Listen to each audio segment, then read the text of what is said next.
Hi guys, so the UK border officials are there to ensure that people are entering into the country legally. Not only are they checking the migration of people, they're also checking that goods and food products that are entering into the country are legal and they are allowed into the UK. So these officials are authorized to check your luggages to see that you're not bringing in food products that are banned or restricted. And if you are caught, you can be prosecuted, you can be fined, and the goods will also be seized. That is why it's very, very important that if you are traveling into the UK, you know what products to bring and what not to. So if you are interested in this video, I'm going to share with you some of these products that you can't bring with you and the restrictions on those that you can't even bring with you. Stay tuned.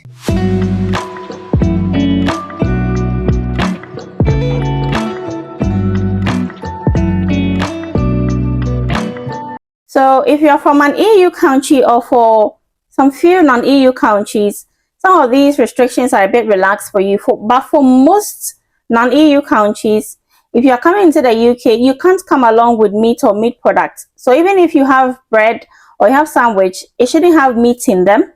And you can't bring that into the UK. Also, you can't come along with meat and milk or milk-based products except it is in powdered form for infants, or it's infant's food, or it's a special food needed for a medical reason. So if you are bringing such products, to make sure that it is up to 2 kg, you can't go over 2 kg per person. Also, some of the foods that you can't go beyond 2 kg are honey. If you are bringing in honey, you can't bring more than 2 kilograms per person. You can't also bring shellfish more than 2 kg. You can't bring in snails more than 2 kg. You can't bring in insect meat more than 2 kg. And you can't bring in frog's legs more than 2 kg. So if you are bringing in fresh fish, it must be gutted. And you can carry up to 20 kg. Also, you can bring in fish products and you can carry up to 20 kg. You can bring in processed fish, which is either is dried or cooked or smoked or cured, and you can carry up to 20 kg. Also, you can bring in lobsters and prawns and you can carry up to 20 kg with you. That's a lot, actually. On the other hand, if you are from an EU country or from a few non-EU countries that I'll be listing in my description box, then if you are bringing dairy products, fish products, meat products, and other animal products such as eggs and honey for personal use, then you can bring them, except it's for commercial purposes that other rules may apply. However, if they are for personal use, then you can bring all of these things. However, if you are bringing pork or pork products, you shouldn't exceed 2 kg. So if you are bringing in fruits, vegetables, nuts, and seeds, these products, if you are from an EU country or some few non-EU countries, then you're allowed to bring them in for personal use. However, for most non-EU countries, you must have declared those products or those commodities as plant healthy. So you need to have acquired plant health certificates. Okay, so I find that the UK is very big on preserving their plant species. Okay, a typical example is with how they are managing a flower called Himalayan balsam. So Himalayan balsam grows in such a way that wherever it is, other plant species can't grow, other plant species can't also thrive. So they are trying to find a way to get rid of that flower. And so even if you find it in your garden and you realize that it's spreading, then you need to call authorities to come and get rid of it for you. That is how big they are on, preserving the wild, preserving the plant species. So they wouldn't allow for anything at all just because it is plant, it is vegetable, because it is whatever it is, to come into the UK. Apart from the other health risk it could pose on human life, I think these are some of the things that they also check. Okay, now with that said, there are a few fruits and vegetables and nuts that you do not require certificate to have them in the UK. Now, examples are pineapple, kiwi, coconut, citrus fruits such as oranges, lemons, limes, and grapefruit,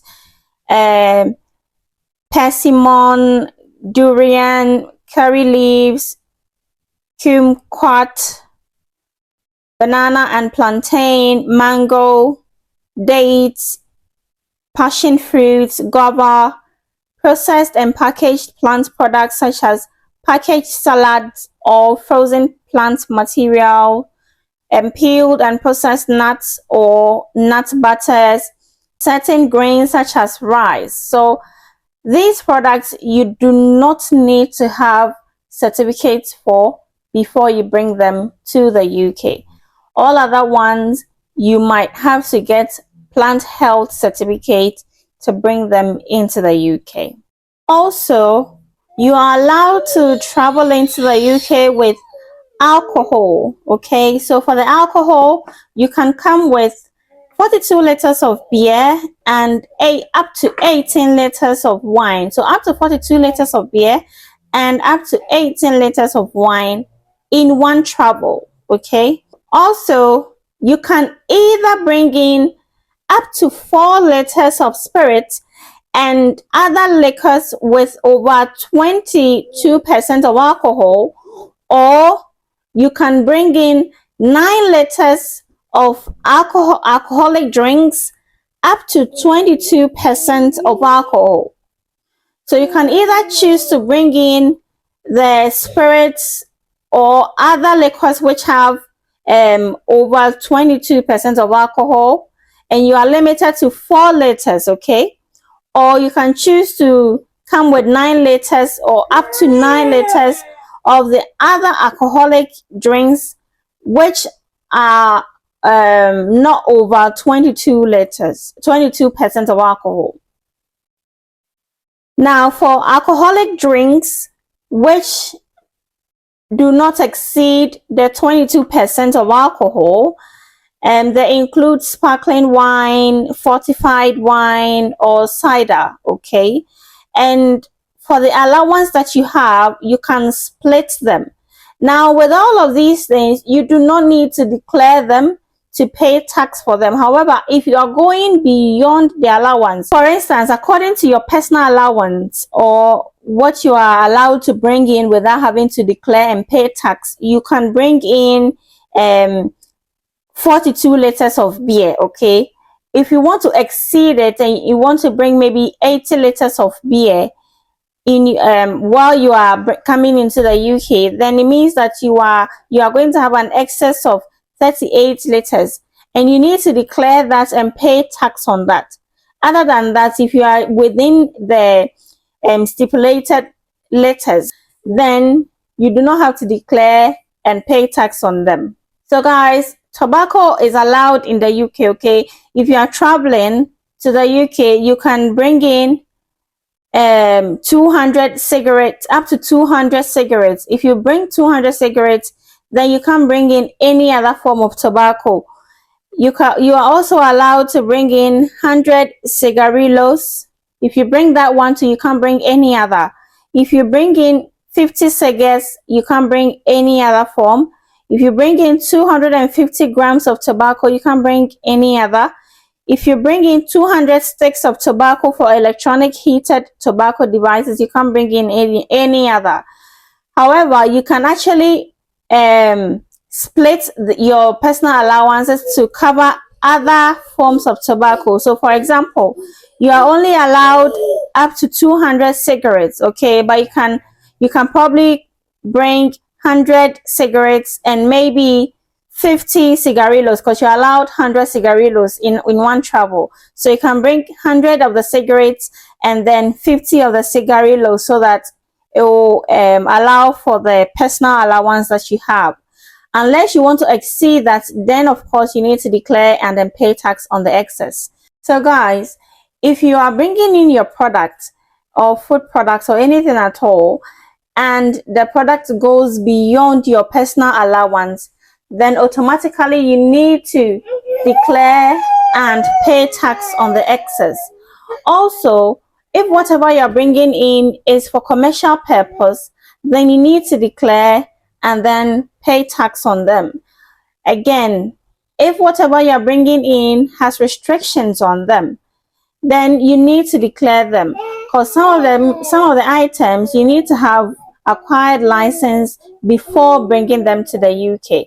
So you can declare your goods online or at the border. And if you are declaring online, you have from 5 days to the time you arrive in the UK to do that. I will leave a link to the online service in my description box. I hope this video is helpful. Thank you for watching. Subscribe to my channel, like and comment and share for others to also benefit. Bye.